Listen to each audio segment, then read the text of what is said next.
Good afternoon, everybody. David here at Scale Models Midwest.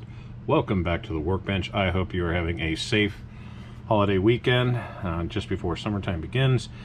And just wanted to show you what I've got finished up on the workbench, ready for the shelf, and also ready to give this one to a friend of mine who I hope likes it. This kit was not without some issues, which I'll explain. Some are me enabled, and the other ones come from the kit. Does not take away from the fact that the Salvinos JR kits are really good kits to build. Having said that, we'll dive right into it. This again is the Kyle Petty 83 Pontiac Grand Prix. I wanted to build this one for me, but then I thought, you know, got a friend of mine to do taekwondo with, and I want to give them one of my kits, and I figured this would be it. So, having said that, I mean, it builds up into a really good kit. Definitely, like any other kit, take your time, plan your sub-assemblies. I did all my sub-assemblies, kind of like if you see Chris from over at HPI, guys, I did chassis with the exception of the petty bar, which was misshapen in my kit, so I did not put the petty bar in this kit, but I put everything else together for the chassis, and then I painted it a very light gray, and that way it could kind of set off. Flat black dash. I did the rest of the interior just paint detail. And then I did, to make this kind of look a little worn, I did a lot of Tamiya Panaline accent color and some MIG wash in the interior as well as underneath. The wheels that came in with the kit were chrome, and Salvinos JR chrome is fantastic, but it's also hard to paint over or to strip especially. So what I did was I went on ahead and I researched pictures. I saw pictures where this was in chrome, the wheels, and I also saw them in black, and of course the box art shows them in white. I went on ahead and I sprayed them flat black and then a semi-gloss black, and I looked at them, picked out the lugs, and I go, I'm gonna give it a white top coat instead. So I just went on ahead, and after all that dried, I shot a couple of coats of white. I think I could have done a third coat of white to make them look better, but again, this looks a little used for the racetrack. The chassis sits just as it should. This one I did not make a roller.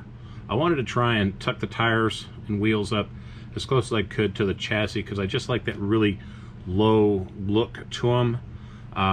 They do have a nice look to them when they're sitting on all four, nice and level and rolling.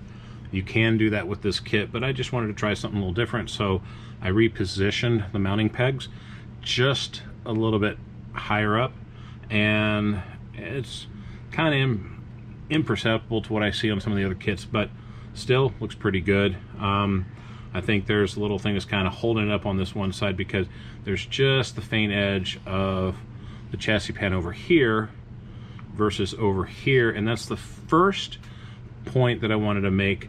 When I got this kit, the chassis was warped. Well, I went on ahead and gave it a nice little warm water bath for about 5 minutes, and then I molded it, you know, reshaped it into place as best as I could, and sat some weights on it so it could hold that shape, and it seemed to do the trick for the most part. Typical of this kit, this or even the Monte Carlos, is the windshield in the front is poorly fitting. I have tried so many different ways to get this thing to sit well, and I've got a couple of ideas. I've been talking with some other friends of mine who build these same kits, and they said, you know, they're thinking on mounting it a little bit lower and putting some little strip plastic along the top in the inside and using that as a way to kind of mount them in place. So we're going to work on that. The rear window glass this time also, as you can see here, no matter how hard I tried, somehow during it's drying, it kind of sank down a bit. Even though I had my Tamiya tape holding it in place, it still kind of moved a little bit. I don't think that's going to mind for the person whom I am giving this to, because they just wanted to have a kit that I built, so I put one together. And with that, the engine, again, typical small block and really well done. The Shocks and all are done in the yellow, just as they recommend. Did a little weathering underneath. It's pretty good. Red pumpkin. And it just, like I said, it just puts together real well, and it does fit in to the little mounting points in the front just fine. So this kit ultimately builds, you know, with a little bit of work, you can get it to look really, really good. And I have built more detailed versions of these very kits, both Monte Carlos and Grand Prix, and the Le Mans, which I personally think out of the three, I love the Le Mans better than I even like the Grand Prix and the Monte Carlo, except for the Monte Carlo Aero Coupe. I like that one probably most of all, but I got a few more Le Mans kit that I'll build. But I want to kind of talk about these decals. For starters, excellent decals. Hard decals to apply. I had put in warm water, especially the orange decals, put them on there, and then as I set them on the paper towel to kind of wick off some of the excess moisture, I've watched other people do this. I went on ahead and put microsol on top of the decal before putting them onto the kit. So in the back of the kit, it looked really hard for a while, but I mean literally I just did the back of the car and then went to bed.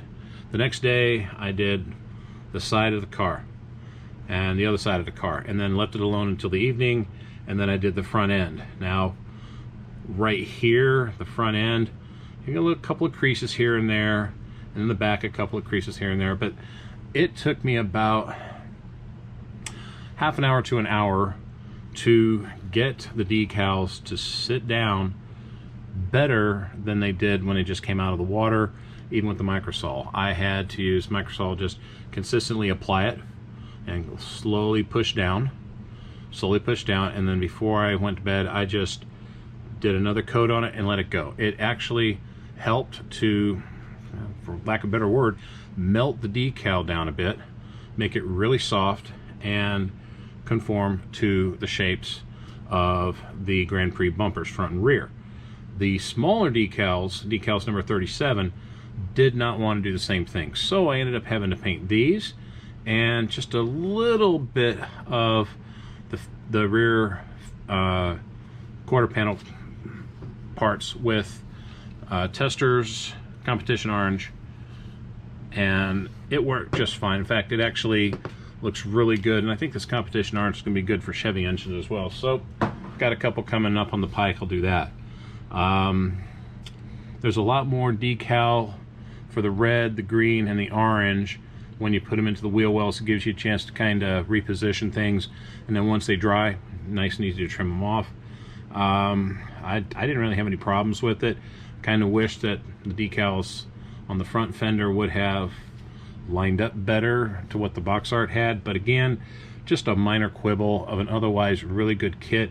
I would definitely build this one again. I wish I had bought a second number 711 Grand Prix, because I could build that one up for me. This one again is going to one of my friends, and I hope they like it. So now I have yet another kit that I finished, and that's the kit with the story. Okay, so onto the kit with the backstory. If you remember the backstory story I had with the 64 Chevy 2, this one is kind of an imagine, if you will, a kid of today who can't afford any of the newer cars, or even of the older cars. They'd like to have a car that they can go to a Cars and Coffee with. Their 95 Toyota Camry that they use to go to and from school just doesn't do the trick. It's a little rusty, but it's a car that, like their mom and dad said, works because you put the key in the ignition, turn it, and it starts. Put the car in gear, it moves. Put your foot on the brake, it stops. If you have air conditioning, you got heat, you got a stereo, you should be okay, and that car will last you well into your college years. And they totally accept that, totally understand that, but still, it'd be kind of cool to have a sweet ride in the garage.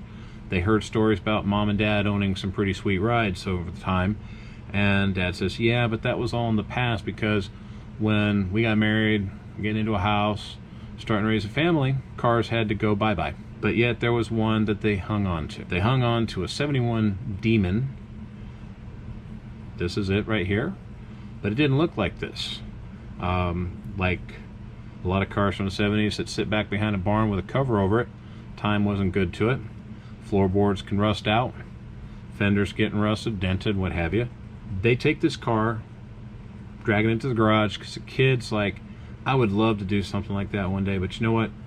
Old Mustangs, old Chevelles, Camaros, they're all getting expensive, and there's really nothing out there that we can find inexpensively enough that we can put our time and effort and some money into it to make it a viable project that we can take to a Cars and Coffee, or even to like the Good Guys Rotten Custom Nationals, or even down to Eddyville here in central Iowa, just to run it down the 8th mile. But maybe you got a parent who is really into that scene and goes, you know what, maybe we can relive that a bit, so let's take that car apart. You're willing to put some time and effort and sweat into it. We'll help kind of offset the cost. We'll help you buy fenders. We'll help you buy whatever that car needs. Well, they take stock of what it needs. Needs a lot of stuff. Whole floorboard. They can get that through remanufacturers, you know, and then they go on ahead and they look at a catalog for one of these places like National Parts Depot, and they order bumpers, headlights, trim, suspension parts, you name it, they order it. Nice little horse trading, nets them a 340 that they can put into the engine bay and get it nicely, you know, built up and tuned. Nothing like super, you know, 9-second quarter-mile time-ish, but something that'll move the car down the track smartly. 4-speed's been rebuilt, 4-speed's ready to rock, and then they went on ahead and took the Chrysler 8 3/4 rear and fixed that up a bit. They took the Firestone 500 tires and wheels out of a AMT 40 Willis Coca-Cola truck kit, put that on the back, and on the front they used the kit tires and wheels from the 71 Demon kit, and then just few decals. Demon 340 on the side panels and the tail lamp decals. Other than that, interior's just got a nice little rudimentary roll cage right behind the seats, and it goes through the package shelf and tied into the frame behind. As you see underneath, they have traction bars, very basic all business layout. And as far as the paint's concerned, nothing super crazy. They just figure after they've got the money into the engine, suspension, brakes, especially suspension, we'll go back to that, they went on ahead and put a couple of coats Tamiya White on it, kind of wet sand it, and then they put a couple coats clear on it and wet sand that, and use Tamiya fine polishing compound, and ultimately Meguiars wax, bring out the shine. So right here, this kit builds up nicely, and this kit represents nice little father and son, or mother and son, father and daughter, mother and daughter, family desire to build a car that ties in the youthful experiences that the parents had with the youthful experiences that their kid wants to experience.